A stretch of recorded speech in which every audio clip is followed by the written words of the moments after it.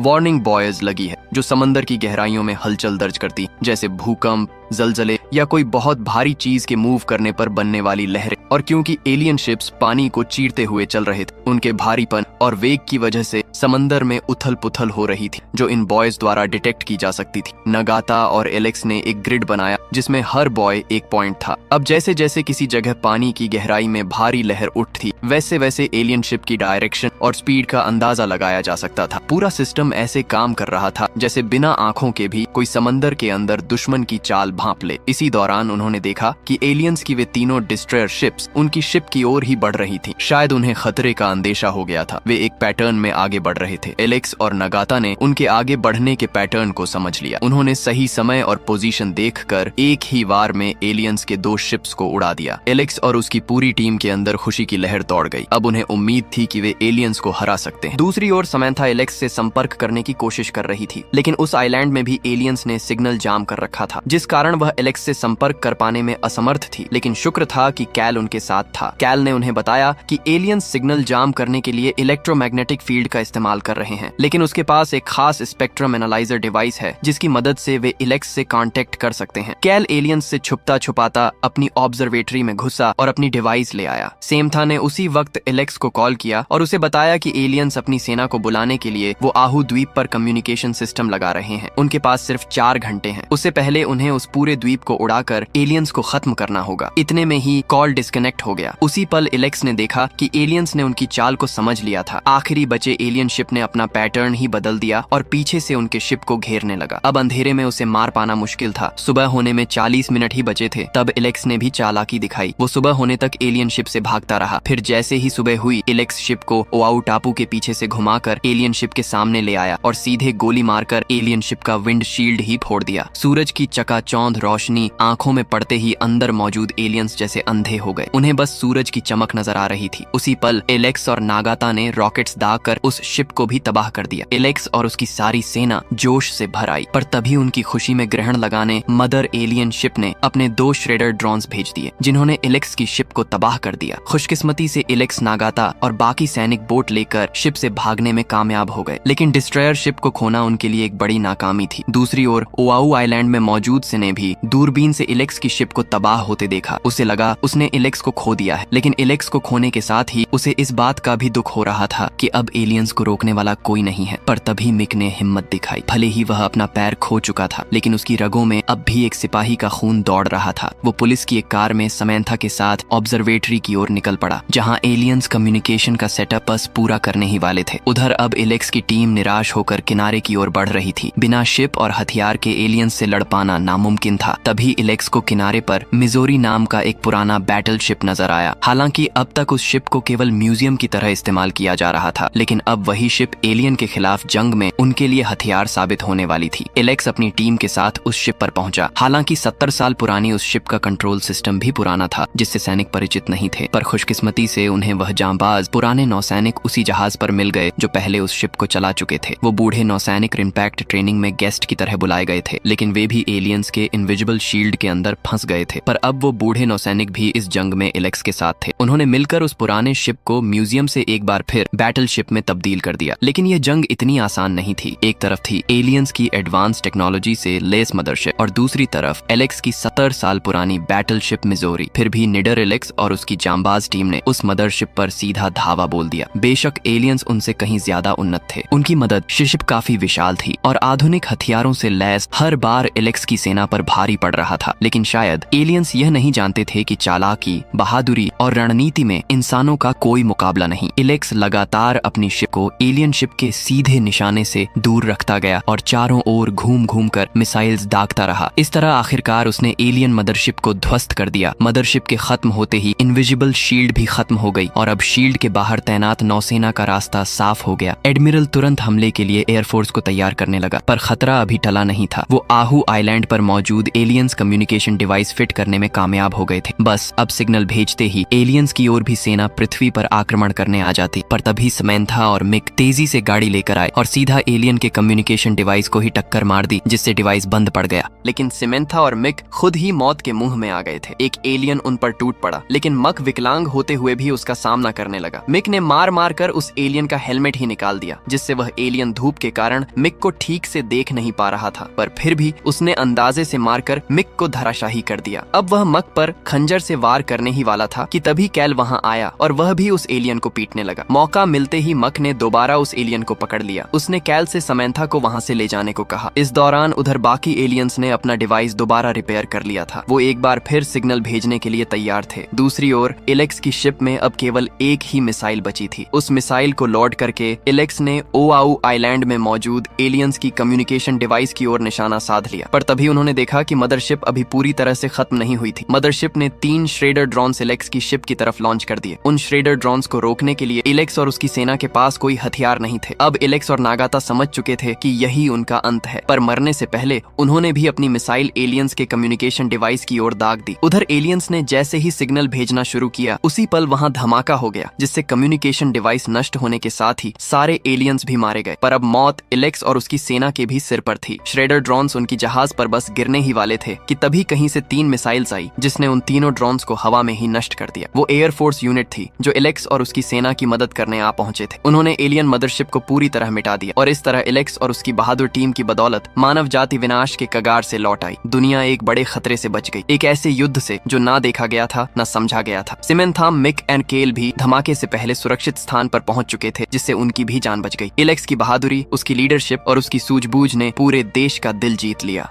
और इसी के साथ यह कहानी यहीं खत्म होती है।